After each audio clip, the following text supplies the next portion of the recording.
अस्सलाम वालेकुम स्टूडेंट्स, मैं हूं अब्दुल कुद्दूस बेग, आपका फिजिक्स टीचर।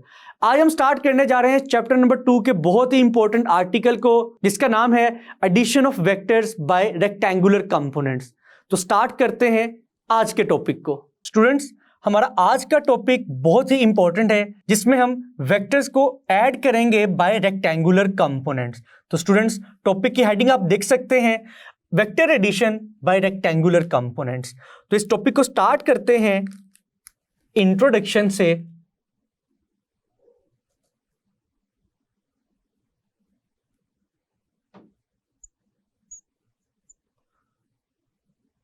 तो स्टूडेंट्स, वेक्टर्स को ऐड करने के लिए हम कौन सा मेथड यूज करते हैं?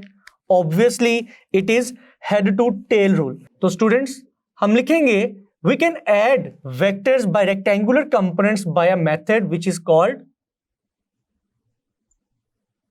head to tail rule. Now students, अब हम डायग्राम बनाएंगे।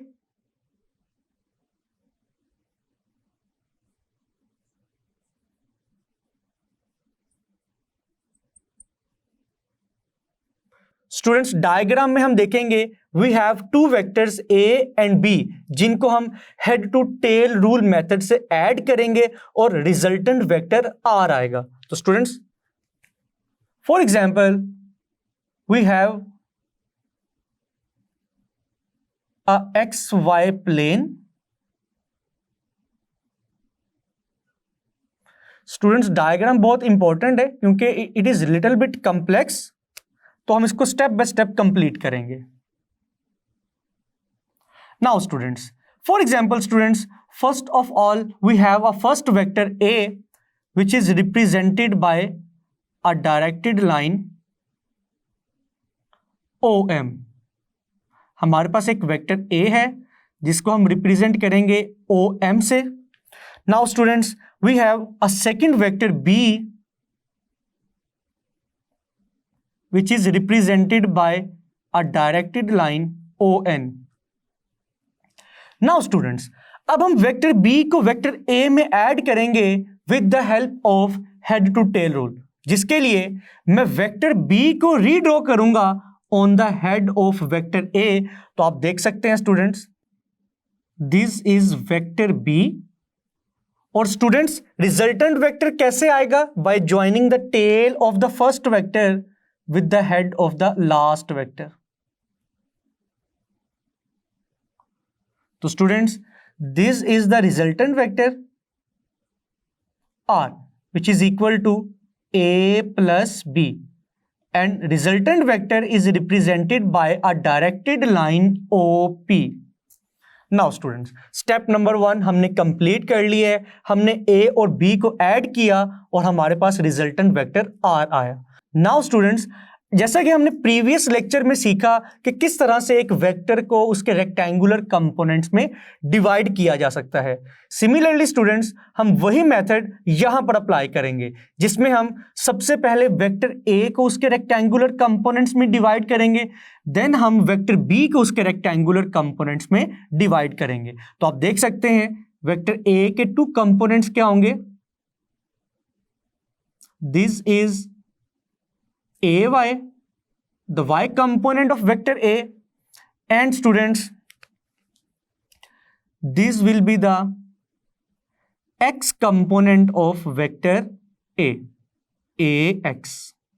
Similarly students, हम वेक्टर B को उसके रेक्टेंगुलर कंपोनेंट्स में डिवाइड करेंगे।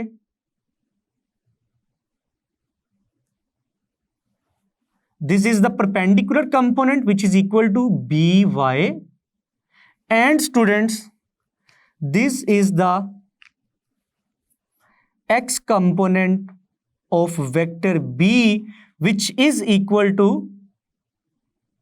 BX।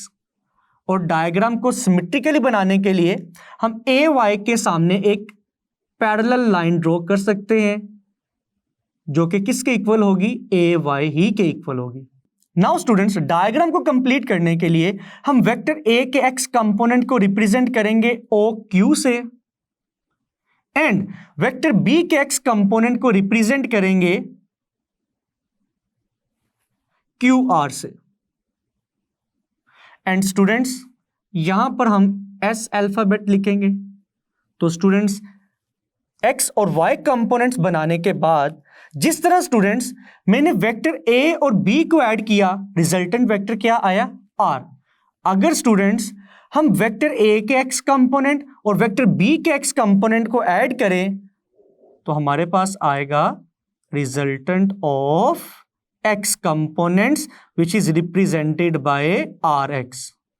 और सिमिलरली स्टूडेंट्स अगर मैं वेक्टर बी के वाई कंपोनेंट और वेक्टर ए के वाई कंपोनेंट को ऐड करूं तो हमारे पास आएगा रिजल्टेंट ऑफ वाई कंपोनेंट्स। तो स्टूडेंट्स यहां तक हमारी डायग्राम क्या हो गई है? कंप्लीट। नाउ स्टूडेंट्स हमारी नेक्स्ट हेडिंग होगी एक्सप्लेनेशन।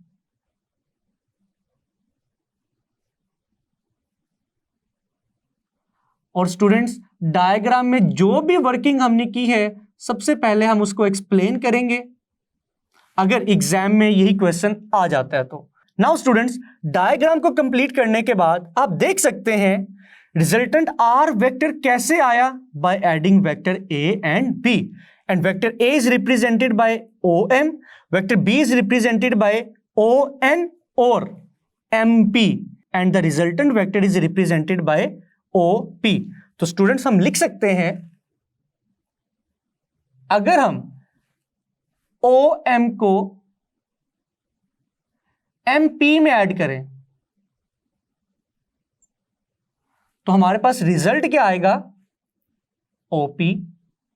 और अगर हम इन डायरेक्टेड लाइंस की वैल्यूज पुट करें O P is equal to resultant vector R, O M is equal to vector A and M P is equal to vector B. तो students this is the formula for resultant vector. Now students resultant vector को represent करने के बाद हम X components और Y components को discuss करते हैं। तो सबसे पहले हम लिखेंगे एक्स कंपोनेंट्स, के डायग्राम में जितने भी एक्स कंपोनेंट्स हैं सबसे पहले हम उनको देखते हैं। तो स्टूडेंट्स हम लिख सकते हैं वेक्टर ए का एक्स कंपोनेंट क्या है? ए एक्स। वेक्टर बी का एक्स कंपोनेंट क्या है? B x. स्टूडेंट्स जिस तरह से हमने वेक्टर ए और बी को ऐड करके रिजल्टेंट वेक्टर आर हासिल किया, सिमिलरली अगर मैं वेक्टर ए के एक्स कंपोनेंट और वेक्टर बी के एक्स कंपोनेंट को ऐड करूं तो हमारे पास रिजल्टेंट ऑफ एक्स कंपोनेंट्स का आंसर आएगा। लेकिन स्टूडेंट्स उससे पहले हम देखेंगे ए एक्स को हमने रिप्रेजेंट किया है ओ क्यू से एंड बी एक्स को हमने रिप्रेजेंट किया है एम एस या फिर क्यू आर से। तो हम लिख सकते हैं if we add OQ and QR, students हम QR की जगह MS भी लिख सकते हैं because these two lines are parallel to each other. इन दोनों को ऐड किया तो हमारे पास टोटल वैल्यू क्या आएगी? OR। नाउ स्टूडेंट्स अगर हम इनकी वैल्यूज पुट करें OR is equal to resultant of x components and OQ is equal to x component of vector A and QR is equal to x component of vector B। तो students ये formula आ गया resultant of x components के लिए। Similarly students resultant of x components को निकालने के बाद अब हम फॉर्मूला डिराइव करेंगे फॉर y कंपोनेंट्स और रिजल्टेंट ऑफ y कंपोनेंट्स। तो स्टूडेंट्स उससे पहले हम लिख सकते हैं वेक्टर a का y कंपोनेंट क्या है? ay। वेक्टर b का y कंपोनेंट क्या है? by। तो अगर अगेन हम डायग्राम को देखें तो स्टूडेंट्स आप देख सकते हैं कि अगर ay जिसको हमने रिप्रेजेंट किया है rs के साथ, इसको हम ऐड करें by में जिसको हमने रिप्रेजेंट किया है ps या फिर sp के साथ, अगर इन दोनों कंपोनेंट्स को ऐड करें तो हमारे पास रिजल्टेंट ऑफ y कंपोनेंट्स आएगा which is ry and it is represented by PR। तो हम स्टूडेंट्स लिख सकते हैं PR is equal to SR और RS प्लस SP। और स्टूडेंट्स अगर हम इनकी वैल्यूज पुट करें, PR is equal to resultant of y components, RS is equal to y component of vector A and SP is equal to y component of vector B। तो students ये formula हमने derive कर लिया है for the resultant of y components। Now students, from the definition of rectangular components हम लिख सकते हैं resultant vector R is divided or can be divided into two rectangular components। तो स्टूडेंट्स आप डायग्राम में देख सकते हैं resultant vector is R, OP। इस रिजल्टेंट वेक्टर को हम टू रेक्टेंगुलर कंपोनेंट्स में डिवाइड कर सकते हैं। One is perpendicular component which is represented by PR and it is equal to RY, and the second one is horizontal component which is represented by OR and it is equal to RX। तो students जिस तरह हमने अपने previous lecture में vector A को उसके two rectangular components में divide किया था और हमने एक रिजल्टेंट वेक्टर की फाइनल नोटेशन और फॉर्मूला को लिखा था, सिमिलरली स्टूडेंट्स हम यहां पर वो फॉर्मूला कैसे लिखेंगे? Resultant vector R is equal to RX I cap plus RY J cap. तो students with the help of diagram हमने लिखा resultant vector R is equal to the sum of resultant of X components and resultant of Y components. Students अब हम क्या करेंगे? अब हम just RX की वैल्यू पुट करेंगे which is equal to AX plus BX।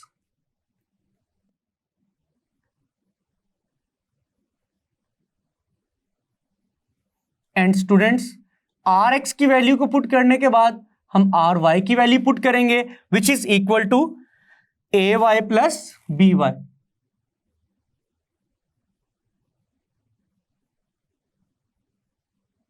Students this is the final notation और formula for the resultant vector R। Now students अगर अगेन मैं प्रीवियस लेक्चर का रेफरेंस दूं तो रिजल्टेंट वेक्टर को हम दो हिस्सों में तोड़ सकते हैं, one is magnitude and second one is direction. Now students अब हम सबसे पहले इस रिजल्टेंट वेक्टर का मैग्नीट्यूड निकालेंगे, देन हम इस रिजल्टेंट वेक्टर की डायरेक्शन को कैलकुलेट करेंगे। तो स्टूडेंट्स हम लिख सकते हैं now we are going to calculate the magnitude of resultant vector R। तो स्टूडेंट्स जैसा कि हमने अपने प्रीवियस लेक्चर में सीखा था कि एक वेक्टर का मैग्नीट्यूड किसके इक्वल होगा? It will be equal to square root, then हम x कंपोनेंट्स का स्क्वायर लेंगे प्लस y कंपोनेंट्स का स्क्वायर फाइंड करेंगे। तो रिजल्टेंट वेक्टर R का मैग्नीट्यूड किसके इक्वल होगा? R is equal to square root RX square plus RY square. Now students हम RX की वैल्यू पुट करेंगे which is equal to AX plus BX and RY की value put करेंगे which is equal to AY plus BY whole square. तो students ये है final formula resultant vector का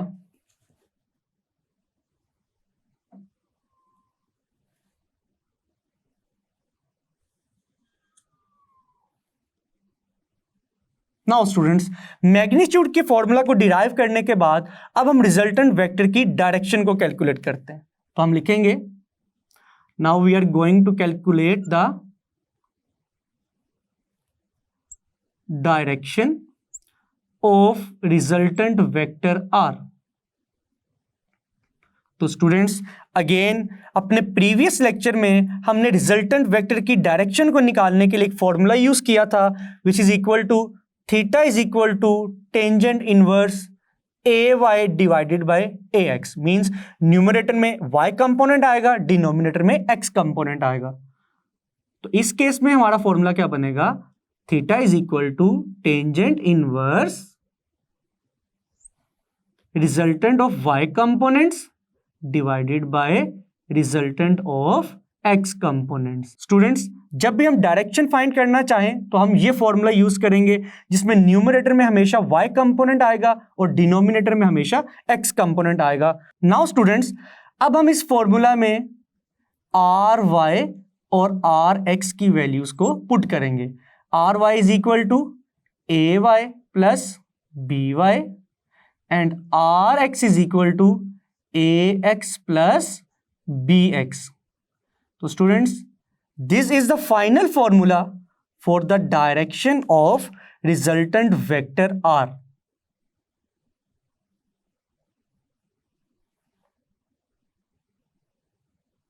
Now students, हम जितनी भी चीजों को एक्सप्लेन कर रहे हैं उसके बाद हमने रिजल्टेंट वेक्टर के मैग्नीट्यूड और डायरेक्शन के फॉर्मूलाज को कैलकुलेट किया।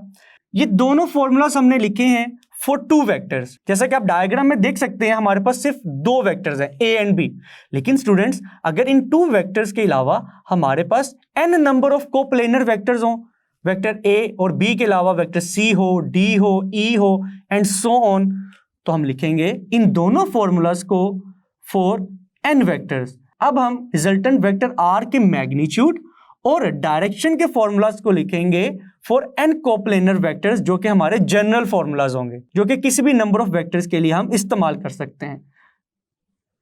तो students, for n coplanar vectors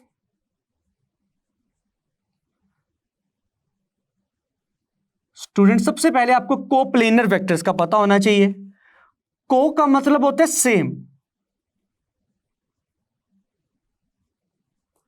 planar का मतलब होगा प्लेन, मींस ऐसे वेक्टर्स जो एक ही प्लेन पे लाई करते हैं, मीन एक्स वाई प्लेन या एक्स जी प्लेन या जेड एक्स प्लेन, ऐसे vectors which lie on the same plane are called coplanar vectors. For example students, हमारे पास वेक्टर ए और बी के अलावा n number of coplanar vectors हैं, तो इन दोनों फॉर्मूलाज को हम कैसे लिखेंगे? तो स्टूडेंट्स, मैग्नीट्यूड का फॉर्मूला चेंज हो जाएगा, R is equal to square root AX plus BX plus CX and so on whole square plus AY plus BY plus CY and so on and whole square. तो students, यह है general formula किसके लिए? Magnitude of resultant vector के लिए, जब हमारे पास n coplanar vectors हों। तो अगर हम डायरेक्शन का जनरल फॉर्मूला लिखना चाहते हैं तो स्टूडेंट्स, डायरेक्शन के लिए n कोप्लेनर वेक्टर्स के लिए फॉर्मूला क्या होगा? Theta is equal to tangent inverse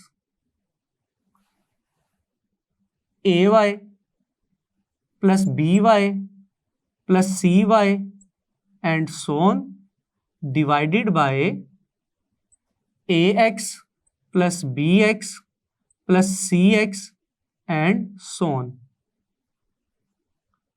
तो स्टूडेंट्स, ये था general formula for the direction of a vector if we have n coplanar vectors.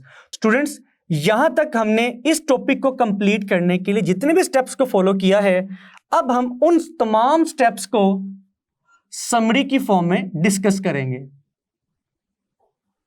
कि पूरे टॉपिक का खुलासा क्या है।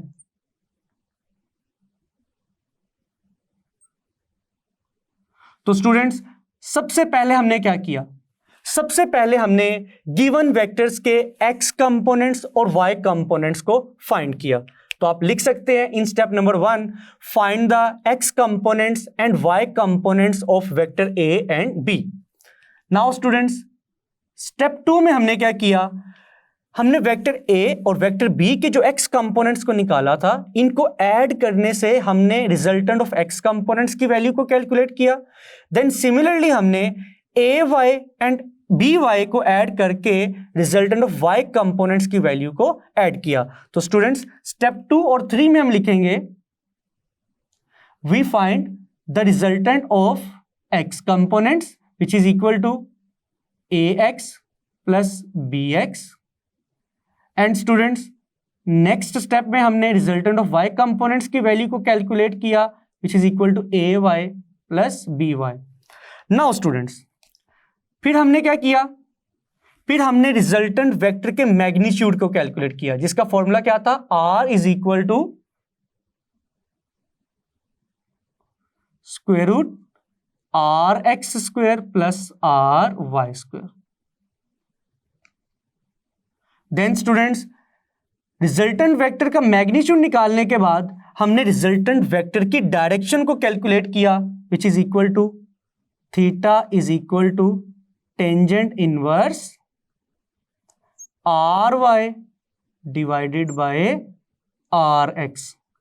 तो स्टूडेंट्स ये थी पूरे टॉपिक की समरी जिनको हमने 5 स्टेप्स में एक्सप्लेन किया है। स्टूडेंट्स इस टॉपिक की समरी को डिस्कस करने के बाद अब हम डिस्कस करेंगे एंगल थीटा को। एंगल थीटा को डिस्कस करने से पहले आपको क्वाड्रेंट्स का पता होना चाहिए और उसमें हम देखेंगे कि हमारा रिजल्टेंट वेक्टर किस क्वाड्रेंट में लाई कर सकता है। तो स्टूडेंट्स हमारी नेक्स्ट हेडिंग होगी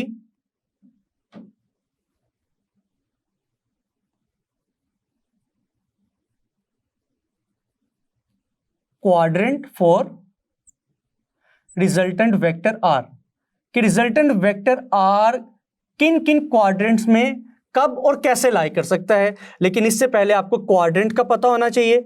स्टूडेंट्स अगर मैं एक्स वाई प्लेन को कंप्लीटली ड्रॉ करूं तो आप देख सकते हैं कि एक्स वाई प्लेन में टोटल 4 पार्ट्स होते हैं और हर पार्ट को हम क्वाड्रेंट कहते हैं। For example students positive x, negative x, positive y and negative y. Students first part को हम फर्स्ट क्वाड्रेंट कहेंगे, सेकंड पार्ट को सेकंड क्वाड्रेंट, और स्टूडेंट्स हम फर्स्ट क्वाड्रेंट से सेकंड क्वाड्रेंट की तरफ एंटी क्लॉकवाइज डायरेक्शन में मूव करेंगे। This is the third quadrant and this is the fourth quadrant.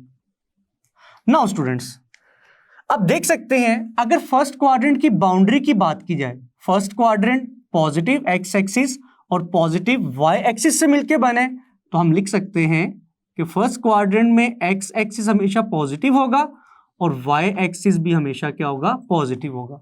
अगर सेकंड क्वाड्रेंट की बात की जाए तो अगर आप सेकंड क्वाड्रेंट की बाउंड्री को देखें तो सेकंड क्वाड्रेंट की जो बाउंड्री एक्स एक्सिस के साथ कंसाइड कर रही है ये नेगेटिव एक्स एक्सिस है और पॉजिटिव वाई एक्सिस है। तो स्टूडेंट्स सेकंड क्वाड्रेंट में एक्स एक्सिस नेगेटिव होगा और वाई एक्सिस क्या होगा, पॉजिटिव।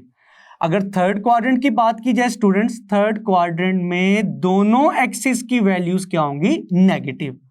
और लास्ट पे अगर फोर्थ क्वाड्रेंट की बात की जाए, फोर्थ क्वाड्रेंट में एक्स पॉजिटिव होगा और वाई क्या होगा, नेगेटिव।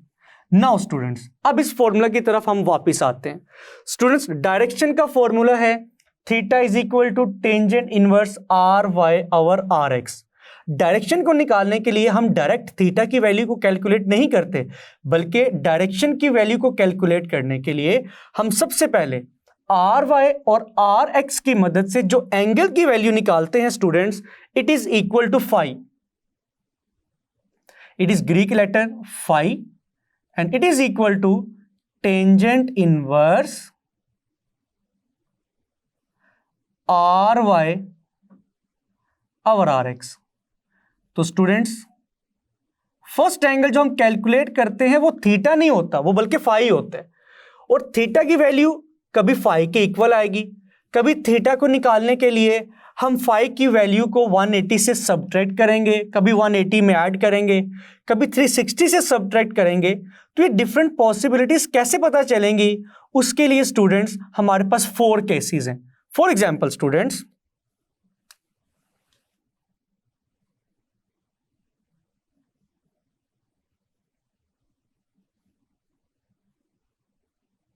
जिस तरह से हमारे पास 4 क्वाड्रेंट्स हैं और आप 4 क्वाड्रेंट्स में देख सकते हैं अगर आर एक्स और आर वाई दोनों पॉजिटिव हैं, इट मींस दैट कि हमारा रिजल्टेंट वेक्टर किस क्वाड्रेंट में लाई करेगा, फर्स्ट क्वाड्रेंट में। जो कि इसी टॉपिक में जब हमने डायग्राम को ड्रॉ किया स्टूडेंट्स, आपने देखा कि वेक्टर ए भी फर्स्ट क्वाड्रेंट में था, वेक्टर बी भी फर्स्ट क्वाड्रेंट में था और रिजल्टेंट वेक्टर भी फर्स्ट क्वाड्रेंट में था। दैट्स वाई हमने अपने फाइनल एंगल को थीटा की मदद से रिप्रेजेंट किया। लेकिन आर एक्स और आर वाई से सबसे पहले हम कौन सा एंगल निकालते हैं, phi.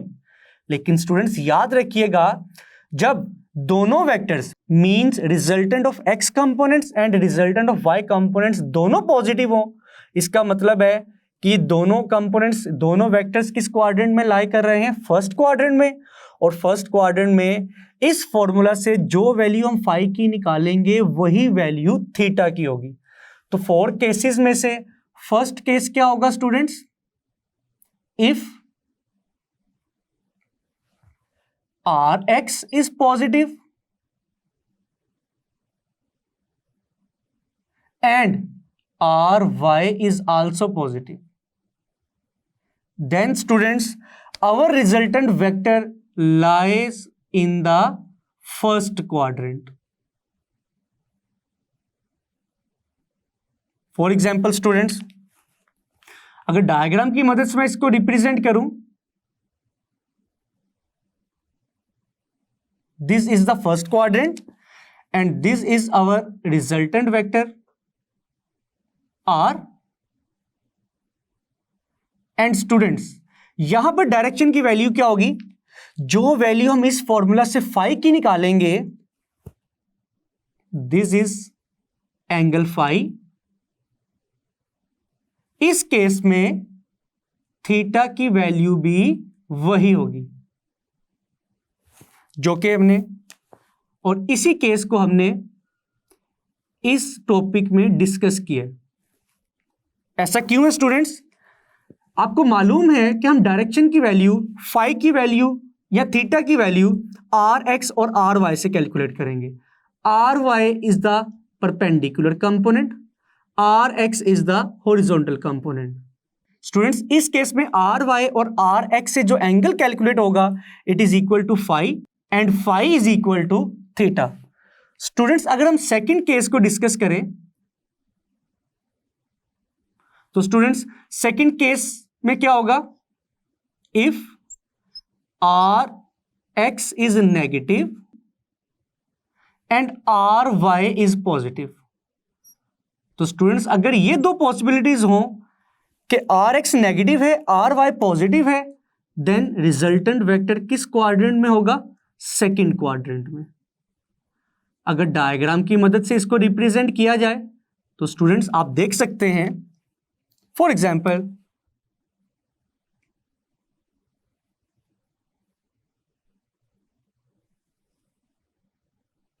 First quadrant, second quadrant, लेकिन इस केस में रिजल्टेंट वेक्टर किस क्वाड्रेंट में लाई कर रहा है, सेकंड क्वाड्रेंट में।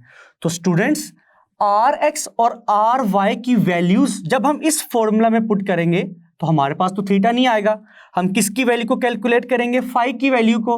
तो इस केस में फाई की वैल्यू क्या आएगी, दिस वन। क्यों स्टूडेंट्स, बिकॉज जब मैं इस रिजल्टेंट वेक्टर आर को इसके कंपोनेंट्स में रिजोल्व करूंगा, this is the perpendicular component R Y and this is the horizontal component R x. तो स्टूडेंट्स इन दोनों कंपोनेंट्स के दरमियान जो एंगल आएगा दैट इज फाई। तो स्टूडेंट्स हमें तो फाई नहीं चाहिए, हमें तो थीटा चाहिए। तो सेकंड केस के लिए थीटा की वैल्यू हम कैसे कैलकुलेट करेंगे स्टूडेंट्स, नाउ स्टूडेंट्स एक कंप्लीट लाइन के दरमियान जो एंगल होता है it is equal to 180 degree, इसको हम सेमी सर्कल भी कहते हैं। इट मींस दैट स्टूडेंट्स हमें थीटा की वैल्यू चाहिए जो कि पॉजिटिव एक्स एक्सिस से रिजल्टेंट वेक्टर आर तक होगी, हमें थीटा की वैल्यू चाहिए। लेकिन स्टूडेंट्स अगर मैं आपसे कंप्लीट लाइन या सेमी सर्कल का एंगल पूछूं तो आप कहेंगे sir it is equal to 180। तो स्टूडेंट्स अगर हम टोटल एंगल में से जो कि 180 डिग्री है, फाई की वैल्यू को सब्ट्रैक्ट कर दें तो आपके पास रिमेनिंग वैल्यू किसकी बचेगी? थीटा की। तो इस केस में थीटा का फॉर्मूला होगा 180 minus phi. Now students, third possibility क्या है? If Rx is negative and Ry is also negative, means जब दोनों कंपोनेंट्स नेगेटिव हों तो इसका मतलब है कि हमारा रिजल्टेंट वेक्टर किस क्वाड्रेंट में आएगा? थर्ड क्वाड्रेंट में। और स्टूडेंट्स, थर्ड क्वाड्रेंट में थीटा की वैल्यू कैसे कैलकुलेट की जाएगी? उससे पहले हम डायग्राम बनाते हैं।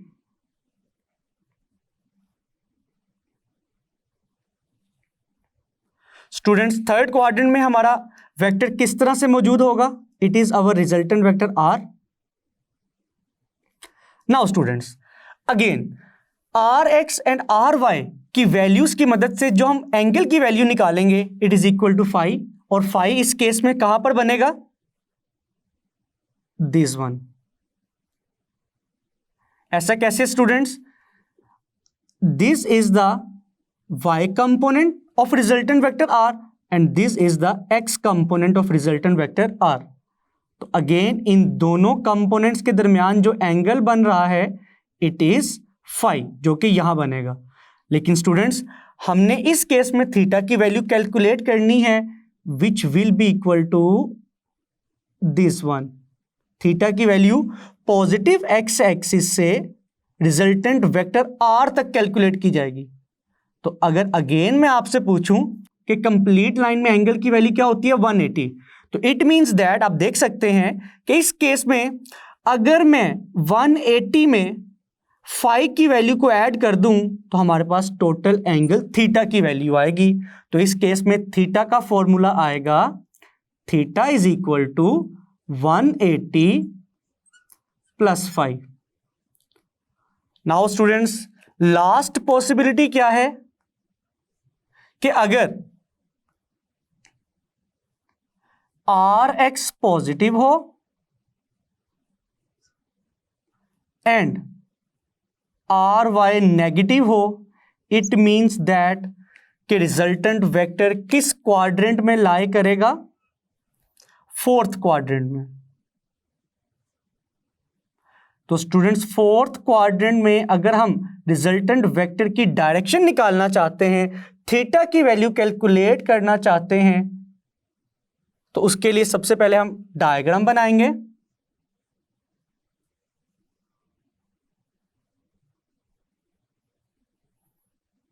स्टूडेंट्स, ये रहा resultant vector R which is in the fourth quadrant.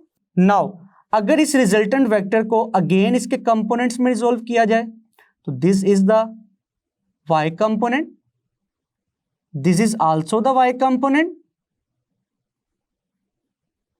and this is the horizontal component rx। और स्टूडेंट्स, अब की बार rx और ry से जो फाई की वैल्यू आएगी वो कहां पर एग्जिस्ट करेगी?